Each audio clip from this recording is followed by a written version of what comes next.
Assalamualaikum warahmatullahi wabarakatuh. Halo pemirsa dimanapun kalian berada, salam sejahtera untuk kita semua.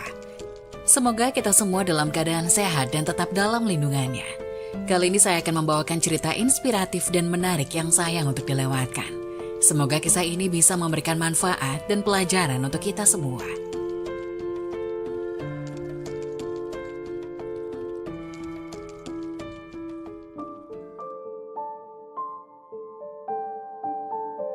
Astagfirullah, inilah 5 ahli sedekah dilempar malaikat ke neraka.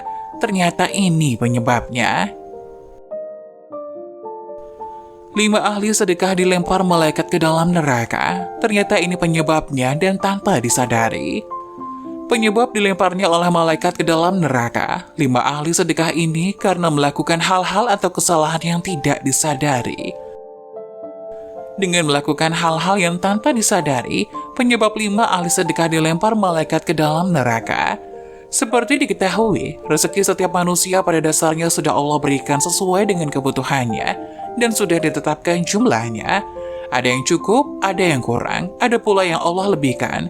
Semua itu semata-mata ujian keimanan.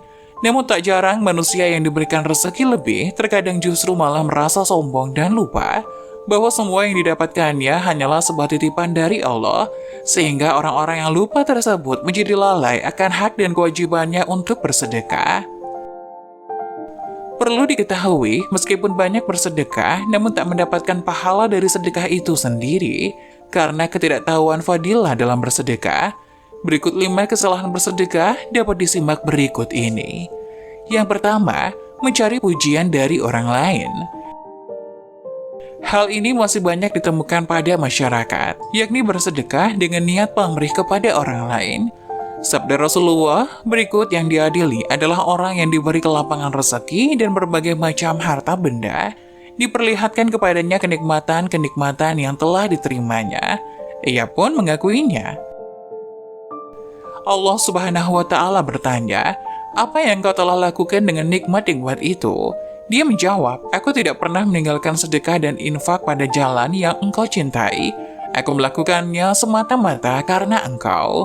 Allah berkata, "Engkau dusta, engkau berbuat demikian itu supaya dikatakan seseorang dermawan, dan memang yang begitulah yang dikatakan." Kemudian diperintahkan malaikat agar menyeretnya dan melemparkannya ke dalam neraka. Hadis riwayat Muslim.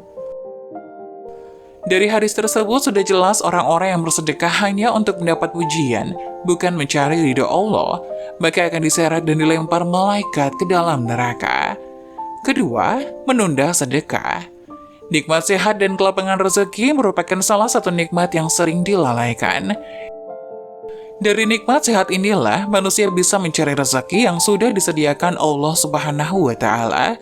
Ketika manusia sudah mendapatkan rezeki, terkadang menunda atau bahkan lalai untuk bersedekah. Disadari atau tidak, rezeki yang diperoleh adalah hak dari orang-orang yang kurang mampu yang harus diberikan sedekah. Jika menunda sedekah yang akan diberikan, maka Allah Subhanahu wa Ta'ala juga akan menunda rezeki yang akan diberikannya. Atau bahkan kita akan diperingatkan dengan dicabutnya nikmat sehat untuk sementara. Diriwayatkan seseorang bertanya kepada Rasulullah, "Sedekah apakah yang paling afdol?" Rasulullah menjawab, "Engkau sedekah ketika masih dalam keadaan sehat lagi kaya, sangat ingin menjadi kaya dan khawatir miskin." Jangan kau tunda hingga ruh sudah sampai di kerongkongan, baru berpesan untuk si fulan sekian dan untuk si fulan sekian, padahal harta itu sudah menjadi hak si fulan. Hadis riwayat Bukhari. Sangat dianjurkan bahwa untuk mengeluarkan sedekah di saat tubuh masih sehat dan kebutuhan sudah tercukupi. 3. Sedekah dari orang terdekat terlebih dahulu. Dalam surat Al-Baqarah 215, Allah berfirman yang artinya, mereka bertanya tentang apa yang mereka nafkahkan. Jawablah apa saja harta yang kamu nafkahkan. Hendaklah diberikan kepada ibu bapak, kaum kerabat, anak-anak yatim, orang-orang miskin, dan orang-orang yang sedang dalam perjalanan. Apa saja kebaikan yang kamu buat, maka sesungguhnya Allah Maha mengetahui. Dari keterangan ayat tadi, jelas bahwa tidak perlu jauh-jauh dan bingung untuk mencari siapa yang berhak untuk diberikan sedekah. Sedekah yang paling utama adalah kepada orang tua terlebih dahulu, lalu kemudian saudara atau kerabat, Barulah selanjutnya bersedekah kepada anak yatim, orang miskin, dan orang yang sedang dalam perjalanan, dan seterusnya. Sedekah kepada orang tua, kerabat, insya Allah mendapat pahala berlipat, yakni pahala sedekah dan pahala silaturahmi. Keempat, perhitungan dalam bersedekah. Dalam bersedekah sebaiknya tidak berlebihan, namun juga tidak pelit atau kikir. Saat bersedekah tidak perlu dihitung-hitung, apalagi sampai meresahkan hati. Bersedekah sesuai dengan kemampuan, tidak dipaksakan harus bersedekah dengan jumlah banyak apabila belum mampu. Sabda Rasulullah, bersedekahlah kamu dan jangan dihitung-hitung, karena Allah akan menghitung-hitung pula pemberiannya kepadamu, dan jangan kikir, karena Allah akan kikir pula kepadamu. Hadis riwayat Muslim. 5. Mengungkit sedekah. Salah satu keburukan orang yang bersedekah adalah mengungkit kembali kebaikan bersedekahnya, merasa berjasa atas pemberiannya yang dilakukan kepada orang lain. Jika suatu hari terjadi konflik dengan orang yang pernah diberikan sedekah, maka pemberi sedekah akan mulai mengungkit-ungkit kebaikannya.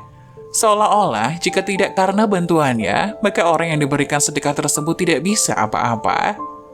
Sikap mengungkit-ungkit sedekah merupakan salah satu sikap yang dibenci Allah Subhanahu wa Ta'ala, sebagaimana tersurat dalam surat Al-Baqarah ayat 264. Hai orang-orang yang beriman, janganlah kamu menghilangkan pahala sedekahmu dengan menyebut-nyebutnya dan menyakiti perasaan si penerima. Sangat tidak dianjurkan untuk mengungkit-ungkit sedekah yang sudah diberikan kepada orang lain.